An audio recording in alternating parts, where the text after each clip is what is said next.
Alright, I'm gonna have to really improvise here because my jokes are not appropriate for a child, so we'll hold off on those. So, basically, I started doing comedy when I was 40 because by the time you're my age, you laugh at all your own jokes and you don't care if the audience laughs.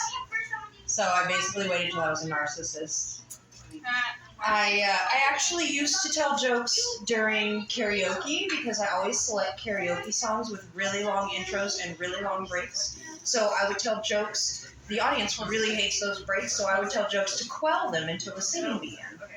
But then 2020 happened and I couldn't go to karaoke anymore, so I would go to the live streams of comedians on YouTube. And when you're watching these live streams on YouTube, they have a little chat box, and you can chat with all the other people watching.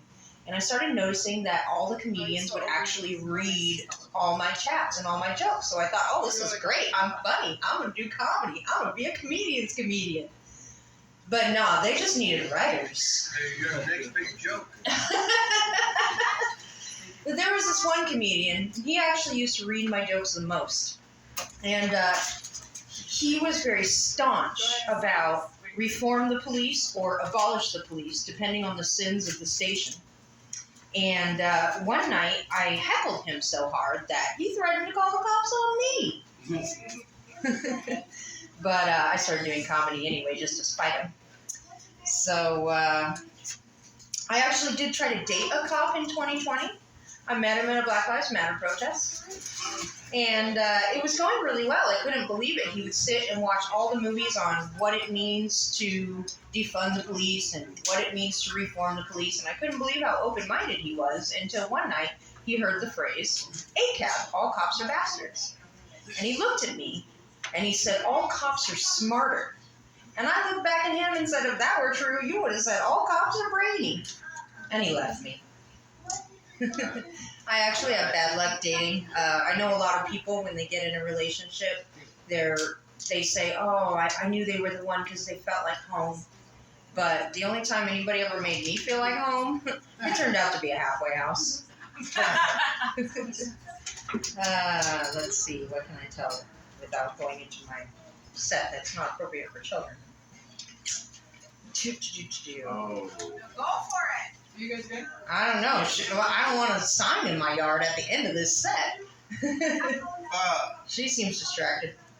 So I actually have been doing some exercise to lose weight because I was the biggest I've ever been. And so with this weight, I have these boobs now, as you can see. And I just can't believe that our whole life, I've been sold a lie.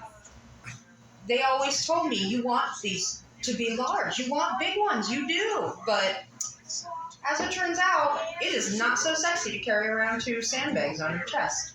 I'm going to skip that joke. I have bad luck dating. I don't actually have a dating site because I actually get so many direct messages on Twitter, Instagram, and Facebook that I don't need a dating site to be scammed or spammed. But I did recently put no DMs in my description because I got tired of hearing the same 3 questions. Are you married? Which is a legit question. Have you eaten today? And is your job stressing you out? If you're opening with have you eaten today and is your job stressing you out, and that doesn't come with dinner and a foot rub, you might as well have just sent me a dick pic. It's actually, I went so long without dating that I took on a new religion. I'm an agnostic tantric Buddhist, which is really just a fancy way of saying that I haven't had in so long that I think my imagination is better than the real thing. About a year in, I switched hands. And I did have a partner around Halloween of last year, but we only hooked up twice because, as it turns out, my imagination is better than the real thing. You want to see my own face? Well, you just did. It's actually been about a year since Halloween, so it might be time to switch hands again.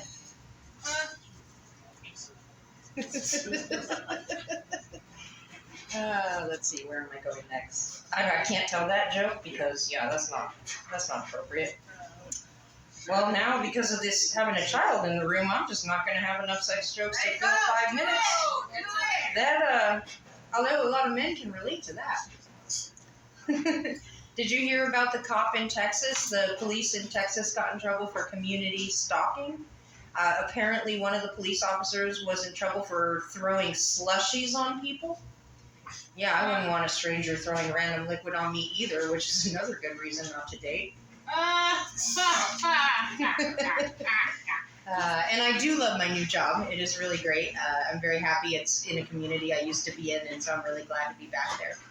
But there is one thing I miss about my old job. I was doing construction monitoring, and because I've been single for like 5 years, I miss construction monitoring because that was the only place where I got to nag men. Man, this set is bombing like the American government. You guys are the civilian casualties. And that is where I'm going to wrap up because these faces, man. This is the way my mom looks at me when I go to her and I'm like, I have this idea for my life. And she's like, this is not on my narcissistic list of tasks for your accomplishments. So, all right. Thank you so much. So exciting and encore. This is exactly how it goes when a man only lasts 5 minutes or less. I tell him, look, buddy, you're going to have to go a second time. Always gets wrapped around. You know you're going twice, right? All right, so where did I leave off without my sex jokes here? I like to shop at Sprouts Market because my sprouts are trimmed, not shaved. I don't know where I'm going with that joke. I did the dig one. Did the Hello Texas one. She wasn't even paying attention when you were up there. She playing on the mom's phone. Yeah, I was too. I couldn't do it. No, that was cool. Did I do the Tantric Buddhist? I did do that. And the Om face. All right, so I'm really tight, so I like small penises. But I'm also discreet. So if we do hook up, your secret is safe with me. I actually recently had a guy ask me, well, how big is too big? And after some deep thought, I told him, this is actually a vagina-determined criteria. But basically, if there's a 15-minute break-in period, it's too big. Ouch. God. And this goes for width and length, so it's going to be a 2-factor authorization, or if you're a fuckboy, a 2-factor authentication. And then I think I actually did tell the rest, so yeah, it was just so fragmented. So those are my sex jokes. Awesome. Thank you for the encore. I could tell jokes about how I used to be a player when I was young. You want me to tell those? Yeah. All right. So when I was young. Not here. I'm kidding. Go ahead. So all right. So this is really dirty. So when I was young, I was a player and I had an ego and I thought I was all that in a bag of chips, low-cal chips, and I was a tease, which I'm still a tease. And let me tell you, when you're over 40, it's really hard to be a tease because when you're over 35, men expect you to put out on the first fucking date. And I don't do that. In fact, I hold out longer. And they're like, you want a second date and you didn't do anything with me? Like, this is not how it goes. Oh, I feel your sister. I feel you. But when I was young, I was really a tease. And so one time I was at a party and there was this guy and he spent the entire night at the party with like 20 people there, singing Limp Bizkit to himself in the mirror. That's hot. So I was like, I'm going to take this guy down a notch. I like it. So I stayed until the party ended and everyone left, and then I had him go down on me. And when I climaxed, I told him, I'll be right back. I'm going to use the bathroom.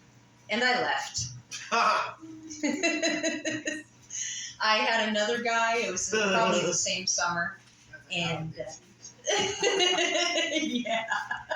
My friend was there too, and she was making out with his friend in the living room, and I ran out of his room, and I'm like, "We gotta go right now, come on!" And she just gets up and leaves with me. Yeah, there's a reason why I can't get a date now. I'm paying the price for my karma. There was another time, and I think it was the same summer, and there was this guy, and he kept begging me, "Oh, come on, baby, just let me go down on you. I'm going to be the best you ever had. I'm so good at this." So finally, after 3 months of his begging, I was like, "Fuck, fine, you can go down on me. Just shut the fuck up."